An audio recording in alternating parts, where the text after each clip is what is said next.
చేసుకొని లేకుంటే స్కాన్ చేసుకొని ఇది ఒరిజినల్ డూప్లికేట్ అని ఉండదు.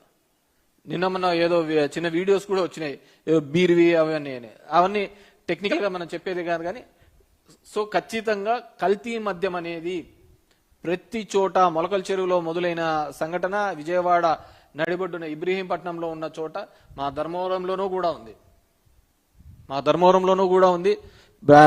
మా ధర్మవరంలో ఎవరిని అడిగినా చెప్తారు, రైల్వే గేట్కి అవతల పోయి అడిగితే ఎవరైనా చెప్తారు పైన క్యాప్లన్నీ తీసేసి అమ్ముతా అంటారు అని చెప్పేసి.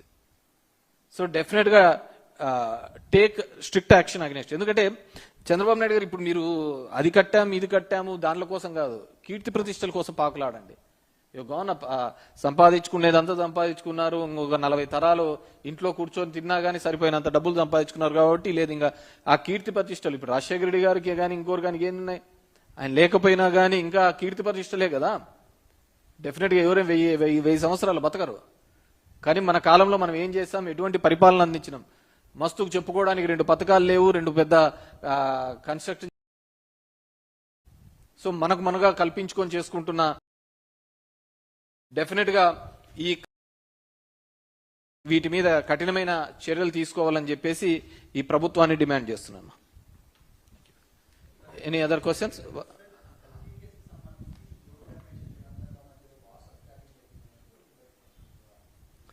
అవును, ఎవరో అంటున్నారు. నేనేమంటే ఇది ఏ పార్టీకి సంబంధించిన విషయం కాదు, పేద ప్రజలకు సంబంధించిన విషయము.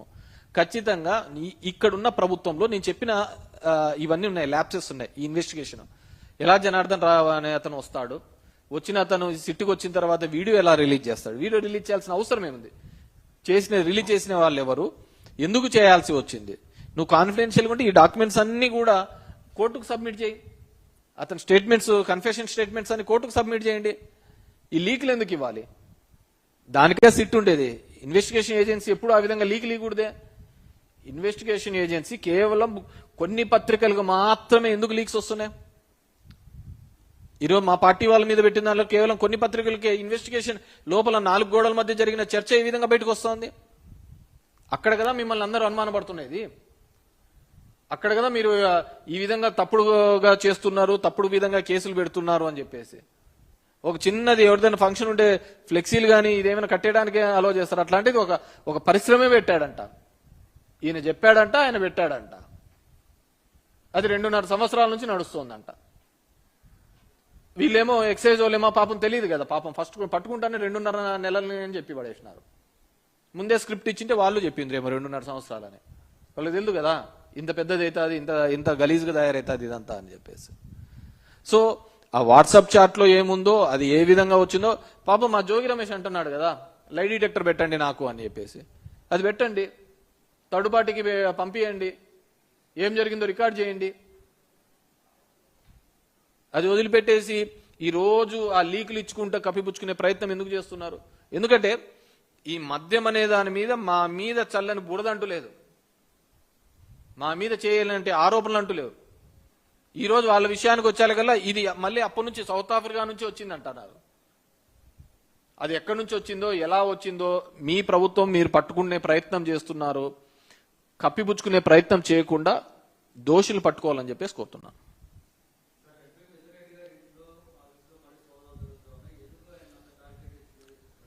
డెఫినెట్ గా నేను ముందే చెప్పాను, వైఎస్ఆర్సీపీ వాళ్ళు డెఫినెట్ గా ఈ 5 సంవత్సరాల్లో మినిమం ఒక 10 కేసులన్నా అందరికీ ఉండాలా. అది ఒక క్వాలిఫై రౌండ్ ఉంటుంది చూసినావు, మామూలుగా ఒలింపిక్స్ కి దీనిలో అట్లా క్వాలిఫై రౌండ్ అనమాట. ఇవన్నీ ఎవరైతే యాక్టివ్ గా ఉంటున్నారు అనే వాళ్ళ మీద మినిమం ఈ కేసుల పరంపర అనేది జరుగుతూనే ఉంటుంది. దట్స్ నాట్ పెద్ద సీరియస్ గా తీసుకోవాలి. వి గాట్ ఇమ్యూన్ అంతే, మాకు దాని మీద కేసులకు దీనిలోకి ఆలోచించే ప్రసక్తి లేదు.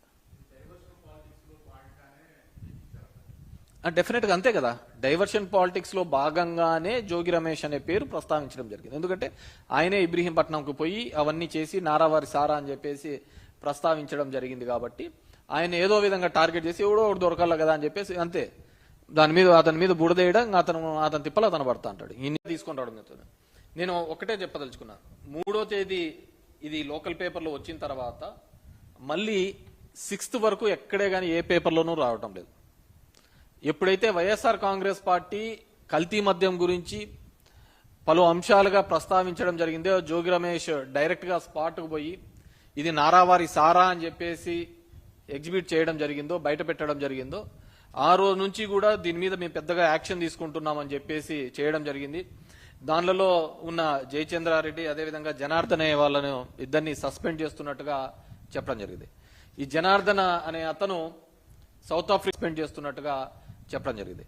ఈ జనార్దన అనే అతను సౌత్ ఆఫ్రికా నుంచి ఒక వీడియో రిలీజ్ చేయడం జరిగింది. ఆ వీడియోలో మనం బాగా చూసాము అంటే, నాకు ఇది సంబంధం లేదు, నాకు ఆరోగ్యం బాగాలేకుండా ఇక్కడికి వచ్చాను అని చెప్పిన అతను ఎంత ధైర్యంగా, ఒకవేళ ఇక్కడ కేసెస్ ఉన్నాయని విత్ ఇన్ 2 days ఎంత హుందాగా ఎయిర్పోర్ట్ నుంచి బయటకు వచ్చినాడో మనం చూస్తున్నాం. ఎయిర్పోర్ట్ నుంచి బయటకు వచ్చినారు. అతనికున్న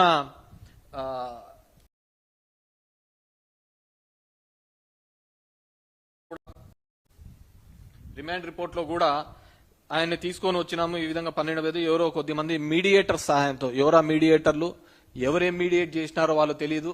వాళ్ళు ఏం మీడియేట్ తీసుకొని వచ్చి ఇతనికి ఇది చేసినారు. తీసుకొని వచ్చిన తర్వాత ఆయన రాత్రి ఒక వీడియో రిలీజ్ చేస్తాడు, చేతులు కట్టుకొని పక్కన ఎవరో అతనికంతా నేర్పిస్తున్నట్టుగా, ట్యూటరింగ్ చేస్తున్నట్టుగా, అంతే కదా సార్, ఇదే కదా సార్, చెప్తున్నాం కదా సార్, ఈ విధంగా చేశారు. జోగి రమేష్ ఇతను 2.5 సంవత్సరాలుగా మేము వ్యాపారంలో ఉన్నామంట.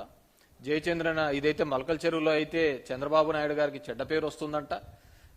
ఈ చందమామ కథలన్నీ అల్లుకుంటా రావడం జరుగుతుంది. మేము ఒకటే చెప్తున్నాం, మా వాళ్ళు ఏదైనా ఒక చిన్న ఊర్లో ఒక ఫ్లెక్సీ కట్టాలంటేనే పోలీసు వాళ్ళు వచ్చి అడ్డం పడి చేస్తా అంటారే, ఒక చిన్న పోస్ట్ పెడతా అంటేనే పోలీసు వాళ్ళు వచ్చి చేస్తా అంటారే, అలాంటిది ఇంత పెద్ద ఒక దందా నడుస్తోంది, ఒక దందా చేస్తున్న దానికి వైసీపీ వాళ్ళు చెప్పినాడని ఎంత ధైర్యం ఉంటే జనార్దన్ రావు గారు చేస్తారు చెప్పండి. జనార్దన్ రావు ఒక వైసీపీ అతను చెప్పాడని చెప్పి జనార్దన్ రావు ఇంత పెద్ద స్కెచ్లో చేస్తాడా?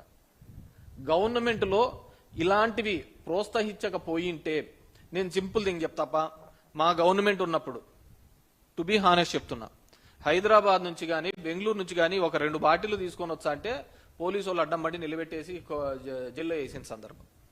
ఓ 2 బాటిల్ తీసుకుని రాడికి దానికి ఓ అని మా మీద అందరూ బాధపడిన సందర్భం. 2 బాటిల్ తెచ్చుకోలేరా అయ్యా అని చెప్పేసి. ఈరోజు పాపం 2 బాటిల్కి సంబంధం లేకుండా ఒక కుటీర పరిశ్రమే మొదలు పెట్టేసి గ్రామాన కూడా మొదలు పెట్టినారు. ఎందుకు వస్తుంది ఈ విధంగా కల్తీ మద్యం? ఎందుకు ఏ విధంగా తయారైతుంది? వీళ్ళు బెల్ట్ షాపులు అన్ని కూడా వేలాల్లో అమ్మినారు. 1,00,000, 2 లక్షలు, 3 లక్షలు, 9 లక్షలు, 10 లక్షల వరకు పోయిన వేలాలు. అక్కడ నా గ్రామంలో ఉన్న డిమాండ్ని బట్టి పోయినప్పుడు ఆ 10 లక్షలతో ఈ బ్రాండ్ షాప్లోంచి సరుకు తీసుకొని అమ్మితే వాళ్ళకేం పెద్ద లాభం రాదు. ఈ విధంగా కల్తీ చేసుకొని వస్తే మా ఏరియాలో కూడా, మా ధర్మవరం ప్రాంతంలో కూడా ఇప్పటికీ వైన్ షాప్స్లలో, కొన్ని తెలుగుదేశం పార్టీకి సంబంధించిన వైన్ షాప్స్లలో కదిరి నుంచి వచ్చి రాత్రిపూట వచ్చి బాటిల్ అలాగే ఉంటుంది. బాటిల్ అంతా ఇట్లా నీట్గా తిప్పుతారు, దాన్ని మాడుస్తారు. ఒక 2 కేసులు 3 కేసు, ఒక కేసుని 3 కేసులుగా తయారు చేస్తారు, వెళ్ళిపోతూ ఉంటారు. అంత నైటే వర్క్ జరుగుతూ ఉంటుంది. ఇది ప్రతి చోట ఉన్న పరిస్థితే. ఎందుకు ఈ నకిలీది వచ్చింది? కేవలం వీళ్ళందరూ ఈ బెల్ట్ షాపులలాగా బాగా విస్తరించిపోయినాయి. ఈరోజు నిన్న చంద్రబాబు నాయుడు అంటున్నాడు, బెల్ట్ షాపులు ఇవన్నీ మేమన్నింటినీ వచ్చి మీద కఠినమైన చర్యలు. బాగా గుర్తుపెట్టుకోండి, ఆయన ఒక్క మాట అన్నాడు అంటే ఖచ్చితంగా దానికి వ్యతిరేకంగా జరిగింటది. మేము తీసేస్తామంటే ఒక 4 పెరిగింటాయి తప్ప తగ్గే ప్రసక్తే లేదు. లా అండ్ ఆర్డర్ మీద మేము ఉపేక్షించము అంటే ఖచ్చితంగా గొడవలు జరిగింటాయి ఎక్కడో చోట.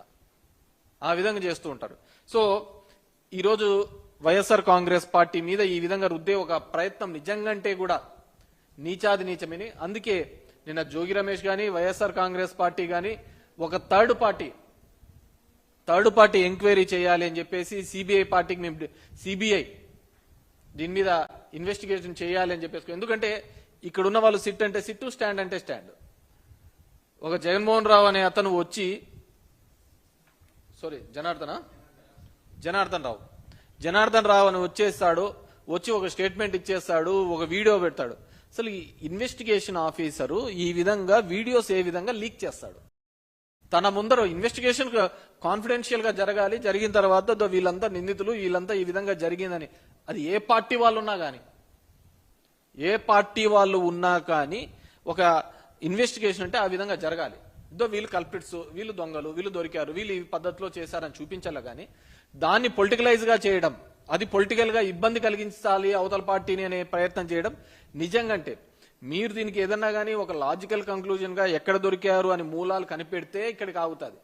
అది మిగతా పార్టీల మీద రుద్దే కొద్దీ ఖచ్చితంగా తెలుగుదేశం పార్టీకి అదే విధంగా నష్టం కలుగుతుంది, లాభం కలుగుతుంది. మీకు ఎవడు సలహాలు ఇచ్చాడో ఏమో గానీ అన్ని అవతల పార్టీ మీద బురద జల్లండి, తర్వాత మీకు మేలు జరుగుతుంది అనే పద్ధతికి అది నిజంగా తప్పుడు ఆలోచన, ఖచ్చితంగా ఇబ్బంది పెట్టే పరిస్థితి తెలుగుదేశం పార్టీకి. ఎందుకంటే ఇంతకుముందు విజయవాడలో కూడా కాల్మనీ జరిగినప్పుడు అలాగే జరిగింది.